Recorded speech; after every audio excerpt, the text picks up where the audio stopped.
Eh bien, il est temps maintenant de parler de The Marvels. Donc, qu'est-ce que j'en pense sur le projet The Marvels qui est prévu pour novembre 2023, qui sortirait normalement dans les salles de cinéma.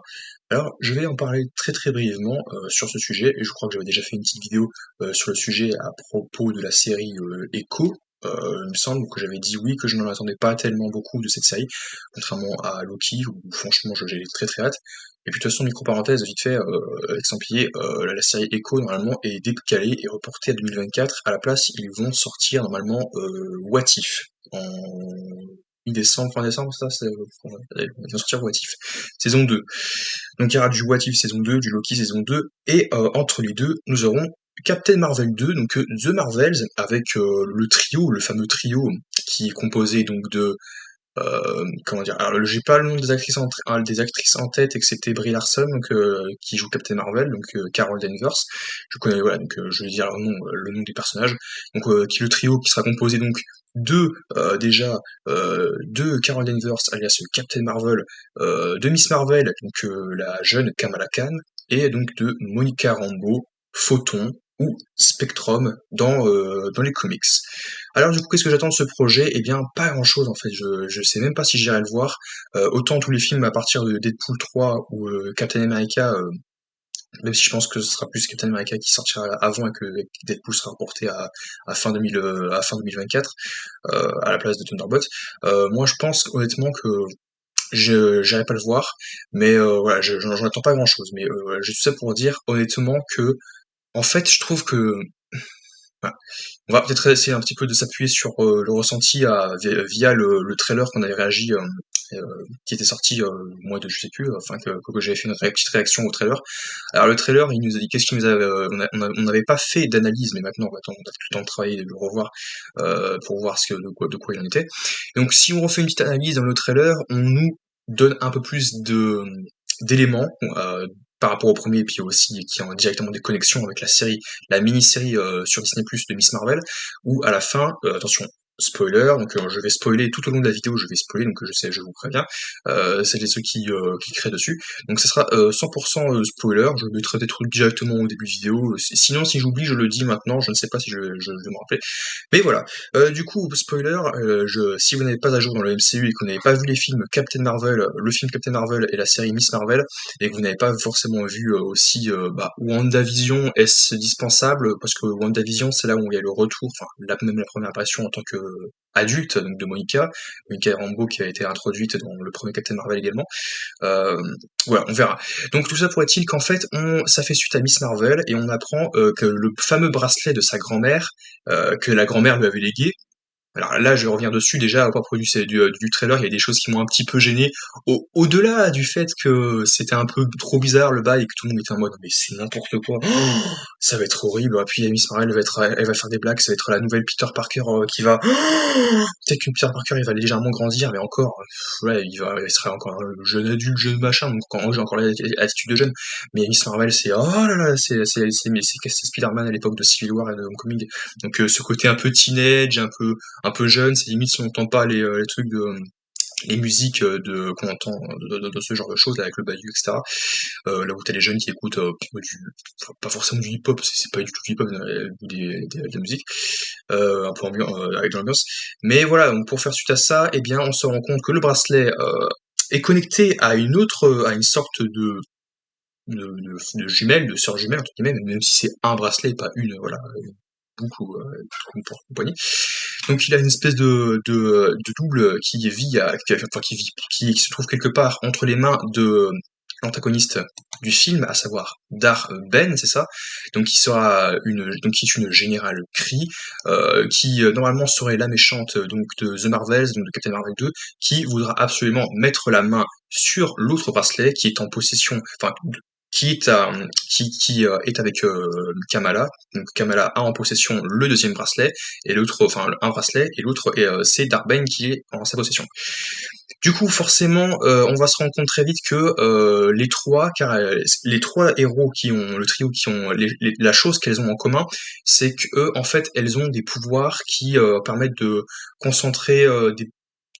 C'est très difficile parce que moi-même je trouve ça Rien que ça, je trouve ça trop facile, honnêtement, en termes de scénario, et j'arrive pas, moi-même, je n'arrive pas à l'expliquer. Donc, j'aurais écrit le scénario, j'aurais fait le film, ou le comics ou autre, l'arc de l'histoire, etc., de ce style, je serais capable de vous l'expliquer pourquoi j'aurais fait ça. Et là, pour l'instant, on nous explique rien. Donc, tu dis pas de souci, le film n'est pas encore sorti, peut-être qu'il y aura deux, trois éléments on va parler de ça pendant deux, trois secondes, enfin deux, trois minutes. Voilà. Je ne comprends pas comment ça se fait-il qu'est-ce qu'elles ont toutes en commun, plus que, par exemple, Gaïa. Voilà, parce que oui, micro parenthèse, il faut aussi souligner que Gaïa a également les pouvoirs de Captain Marvel en ses veines et qu'elle est une super Skrull et que suite à l'épisode 6 de Secret Invasion, Gaïa, du coup, a les pouvoirs de Captain Marvel, car Captain Marvel, à la fin de la bataille de la Terre contre Thanos et les Sévériens venus du passé, qui sont venus essayer de récupérer les gemmes aux Avengers, a donné son ADN comme les Avengers, comme les Gardiens de la Galaxie et comme les super humains des Match Control. Voilà, et ce qu'il y avait des défaillances. Donc, du coup, je ne sais pas pourquoi Gaïa ne fait pas partie du film. On se dit, oh, parce que, mis à part ça, elle a aucun lien avec elle. Mais qu'est-ce que Miss Marvel a un lien avec Captain Marvel? Oh, bah, elle est fan, du coup, on l'a vu une fois, excepté Nick Fury, qui a dû la voir peut-être quelques fois avec les Skrulls, éventuellement, mais pas sûr. Mais sinon, on dit, ah, ça y est, Captain Marvel, c'est mon héroïne préférée. Ah, mon dieu, on l'a vu qu'une fois, c'est comme les Gardiens, ils l'ont vu qu'une fois, vite fait, personne ne l'a vu, à part les Avengers. Bref. En termes de scénario, je trouve que ça marche pas. Alors après, il faut expliquer dans le film. Donc peut-être que je vais pas attendre les 4 mois qui sortent en DVD ou même les 4 ans en 10 sur Disney Plus ou 2 sur Disney Plus pour aller le voir. Donc finalement, peut-être que j'irai le voir et faire une critique, ça c'est sûr. Finalement. Aussi, ce qui ne va pas aussi comme détail, c'est également je vais démolir le trailer. Pas du tout. Pas du tout, je vais pas démolir le trailer, même si même si c'est vrai que c'est pas ouf. Tu as une autre erreur qui est un petit peu débile, c'est que quand Miss Marvel, donc Kamala et Photon, donc Monica Rambeau, échangent de place, il y en a une qui est dans l'espace, qui s'approche d'un dôme spatial, voilà, et une qui est chez elle, donc avec sa famille, donc Kamala. Elles échangent de place et Kamala se retrouve à la place de Monica, mais dans la combinaison. Pourquoi la combinaison ne se retrouve pas sur Terre avec Monica? Bah, dans le cas où cela se serait produit, évidemment, Kamala aurait été morte. Ça aurait été comme les Gardiens de la Galaxie qu'on voit dans tous les films. Voilà, voilà, un peu voilà, blanche, machin, on aurait dû mourir. Et du coup, ça aurait été tu peux pas tuer un personnage comme ça, et déjà qu'en plus qu'ils prennent pas de risque, qu'ils tuent pas, même les personnages secondaires, les trois quarts du temps, ils les tuent pas, ils les tuent que quand on s'y attend pas du tout, et ça, parfois ça nous prend, donc ça marche, mais c'est vrai que les trois quarts du temps, ils ne tuent pas définitivement, sérieusement, leur personnage, donc c'est vrai qu'ils prennent pas trop de risques, donc là je peux pas leur en vouloir à ce niveau-là, mais c'est vrai que parfois il faudrait quand même oser autre chose. Voilà.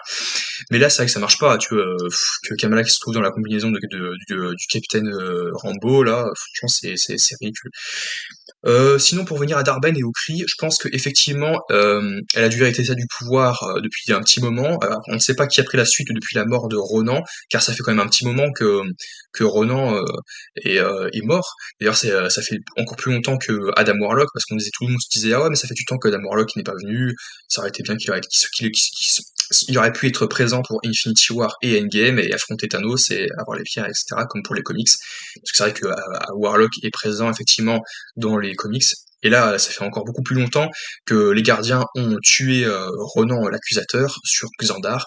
Et du coup, forcément, il y a eu des cris qui ont cris qui ont trouvé un autre général, un autre meneur, pour les guider et pour continuer à conquérir d'autres planètes. Voilà, sachant que ce sont forcément des personnages très très malveillants parce qu'ils veulent non se conquérir les planètes et même exterminer la population qu'il y avait grâce au pouvoir, ils ont soif de pouvoir et tout. Ils se dressent même contre les personnages les plus impitoyables et les plus puissants. La preuve avec Ronan face à Thanos, qui n'avait pas peur de clamer haut et fort oui, dès que j'aurai fini, je viendrai vous régler votre compte je vais en finir avec vous, et puis voilà. Et certains étaient même prêts à le suivre, même Nebula. Pour revenir à Darben, une fin de la parenthèse, c'est que honnêtement, je pense que pendant tout le long du film, elle va essayer tout simplement de se mettre la main sur le bracelet, les réunir ensemble pour qu'ils ne fassent plus qu'un, et à partir de cela, tout simplement, un petit peu, ça va être le même parallèle que pour Ronan, C'est-à-dire que je ne dirais pas que le bracelet, c'est pas comme l'orbe, donc la pierre du pouvoir que Ronan voulait récupérer, mais en gros, ça va être à peu près ça pareil, ça va être la même chose, la même thématique. Il y aura, euh, euh, ils voudront, chaque groupe va vouloir, enfin, parce que un groupe pour moi, c'est à partir de trois personnes. C'est pas deux personnes ou moins, parce que deux personnages, c'est un couple ou un binôme. Et à partir de 3, c'est un groupe. Donc le petit groupe donc de 3, donc des super-héroïnes, vont donc essayer de retrouver le deuxième bracelet, et du coup aussi au passage se débarrasser des Kree, des générales Kree qui eux-mêmes veulent conquérir des planètes, euh, et veulent aussi opprimer, s'en prendre à des personnages, des personnes aussi faibles que l'étaient les Skrulls à l'époque du premier film Captain Marvel. On aura ce même parallèle avec là, sauf que cette fois-ci, ce ne sera plus la race des Skrulls, vu que tous les Skrulls survivants normalement sont sur Terre, et que c'était sur la base sabre. Peut-être qu'il y en a peut-être quelques dizaines ou voire même une centaine qui sont peut-être restés sur la base sabre, avec le commandant Rambo, Captain Rambo et Nick Fury et sa femme. Peut-être qu'on la verra, ou on le verra un petit peu. Et Goose aussi. Toujours est-il que, pour revenir un petit peu, je suis un peu long, mais pour revenir aussi à ça, il y a un peu ce parallèle-là avec les Gardiens de la Galaxie. De toute façon, c'est le même délire, c'est les délires space opéra, même les mêmes codes et tout. C'est les choses qu'on a essayé de faire Taika Waititi avec Ragnarok, qui a plutôt marché. Et ce côté space opéra va plutôt très bien revenir avec l'arc cosmique et galactique. Et au final, évidemment, je m'en doute, déjà petite théorie, Darben finira par évidemment mettre la main sur l'autre bracelet pour n'en faire plus qu'un, et un peu le parallèle aussi avec Shang-Chi, parce que ce sont deux types d'artefacts. Alors ce n'est pas de moi, c'est pas une théorie, il y en a qui pensent que c'est une théorie, mais c'est quasi sûr, c'est même officiel, enfin, que les, Or, outre le fait qu'on par contre effectivement on ne sache pas ce que sont les anneaux Makluan, et qu'on le découvrira sûrement dans Shang-Chi 2, donc Shang-Chi 2 juste avant, peut-être entre les deux films Avengers, voilà, dans quelques années, on finira par se rendre compte qu'ils sont peut-être liés quelque part, enfin pas directement, mais en tout cas ce sont deux artefacts qui seront importants et cruciaux pour cette nouvelle saga, et que grâce à ça on puisse tout simplement déjà voyager, se passer d'un point A à un point B à travers l'univers entier, et peut-être même à travers le multivers, on ne sait pas, qui sait. Et pour pouvoir également aller d'un point A à un point B pour anticiper les situations et pouvoir essayer d'arranger la situation avec les incursions, etc. Et trouver directement les personnages cruciaux qui savent beaucoup plus d'informations. Voilà.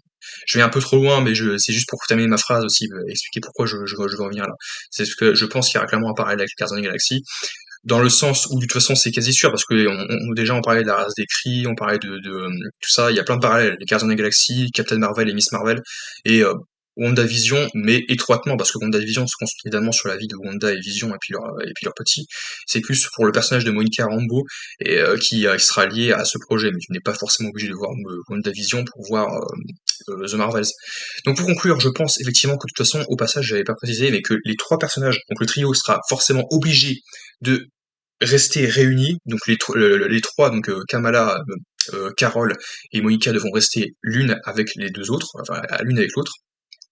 Et au début, ça va peut-être agacer évidemment Carol Danvers qui va forcément faire la meuf en mode non mais moi je peux très bien me débrouiller toute seule, moi je reste dans l'espace, dans mon coin, retournez sur Terre, vous deux les Terriennes, et tu es Terrienne aussi. Oui mais certes, je sais, mais pour moi je suis toujours une Kree qui a voilà, sauf que la différence entre ce qui me différencie entre les Kree comme Darben ou Ronan, c'est que moi je vais les sauver, les personnes qui veulent exterminer, qui veulent opprimer, qui veulent voilà, qui veulent à qui s'en prennent, et que je serai là pour sauver la galaxie, l'univers, mais vous restez sur Terre, sur les intrigues plus terre à terre, moi je reste voilà. Et c'est typiquement ça, c'est pour ça que je n'apprécie pas tellement le personnage de Captain Marvel, c'est parce qu'elle on a l'impression qu'elle s'en fiche un peu d'être de sa condition enfin de terrienne. Ok, elle a des pouvoirs ultra puissants, mais quand même, voilà qu'elle doit un petit peu et qu'elle peut très bien rester dans l'espace ou sur Ala ou d'autres planètes, mais qu'elle reste aussi sur Terre quoi pour aider les Avengers quoi. Quand il y aura Kang et les autres, ça va être quoi l'excuse pour Thanos, c'était quoi? Il y avait pas grand truc, pas de motivation qui pouvait le dire. Oui, mais ça c'est parce que ils viennent de l'espace, et du coup, donc ça veut dire que j'aurais très bien pu les affronter dans l'espace ou sur une autre planète que la Terre. Donc mais sinon c'est parce que voilà. J'espère honnêtement que le personnage sera mieux travaillé. Je pense sincèrement qu'il sera mieux travaillé. Dans le cas contraire, j'abandonne tout de suite l'espoir pour Captain Marvel. Je me dis ah Captain Marvel est là, vous le savez. Ouais, ça aurait pu être quelqu'un d'autre quand même, parce que là. elle sert à pas à grand chose, quoi, elle sert à montre-moi, son importance. Pour Miss Marvel, j'ai très peur aussi que ce soit la comic relief qui fasse des blagues, un peu comme l'était Ironheart dans Black Panther Wakanda Forever et Peter Parker, donc Spider-Man dans Avengers Infinity War, et Endgame aussi à un moment en mode waouh, qu'est-ce qui se passe? Waouh, c'est trop cool, c'est trop bien, vous avez vu, je me bats à Monsieur Stark. Voilà, j'espère, j'ai trop peur que ce soit ça, et ça risque d'être ça en plus, parce que c'est Peter Parker à l'époque de Civil War et de Homecoming, quoi, et entre temps il a évolué, il a grandi, l'acteur aussi, il s'est passé quelques années, même malgré le snap et tout. Mais là, ça va pas se passer avant la toute fin de la saga, quoi. Et entre-temps, on aura vu dans Avengers, dans Captain Marvel, et peut-être même Miss Marvel, que tu as une Miss Marvel un petit peu qui. Et pour venir à Photon, Monica Rambeau, pour conclure avec elle, enfin, je sais pas trop. J'en connais pas trop sur le personnage, j'ai pas lu de comics la concernant, ni concernant les autres, mais j'aimerais trop voir. Voilà. En gros, c'est surtout Miss Marvel quoi, qui me dérange un peu dans le lot. Voilà. En gros, voilà, elles vont se dire oui, effectivement, il faut qu'on reste ensemble toutes les trois, parce qu'à chaque fois qu'on se sert de notre pouvoir, on se retrouve à la place de l'autre, donc de l'une de l'autre, donc il faut pas trop il faut qu'on se sépare, mais il faut pas trop qu'on reste éloignés les uns des autres. C'est-à-dire que quand on est sur une planète, on doit être sur la même planète. Quand on est dans un vaisseau, forcément, on reste ensemble dans le même vaisseau, dans la même capsule, etc.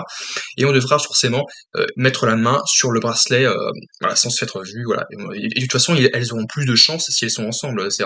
Et ça, et là, j'ai extrêmement peur parce que si Captain Marvel dit non, je me débrouillerai mieux sans vous, voilà, parce que j'ai pas besoin de vous, moi, je suis la plus puissante, j'ai toujours été la plus puissante depuis des années, donc laissez-moi. Ah là là. Non, mais c'est pour ça. J'aime beaucoup l'actrice. Je trouve qu'elle travaille bien. Mais c'est le personnage, quoi, de Captain Marvel qui m'insupporte au plus haut point parce qu'elle est hautaine. Elle est hautaine. Et puis bon, voilà. Elle est trop. Voilà, elle est consciente d'être puissante. Et c'est bien, il faut être conscient d'être fort et tout, mais il faut pas non plus. Alors après, elle est pas vantarde non plus. Elle est pas en mode oui, mais vous êtes des minus, je vous écrase comme là et tout. Voilà, c'est pas ça non plus. Mais on est plus penché sur là que sur la modestie, que sur oui, mais toi aussi tu es plus fort, attends un peu, je vais t'aider, on va ensemble, on y arrivera mieux, voilà. C'est ça. Elle a pas trop l'esprit d'équipe, donc je pense que ce film, évidemment, verra que comme elle se complète déjà d'une, elle permettra d'avoir l'esprit d'équipe, et c'est ce que j'attends. Donc je pense honnêtement que le film, je ne sais pas, je n'attends rien du tout du film, mais je pense qu'il peut être sympathique, mais dans la continuité du premier, qui s'est donc dans la timeline par rapport à l'univers se passait plus de 30 ans auparavant et dans le monde réel, enfin au cinéma, donc plus de 5 à 6 ans avant. Mais je ne sais pas, enfin de 5 ans peut-être, mais je ne sais pas trop quoi en penser sur là-dessus. Voilà, c'était mon avis sur The Marvels, donc on se retrouve à très très vite pour de nouvelles vidéos sur la chaîne, et à très vite pour une nouvelle vidéo.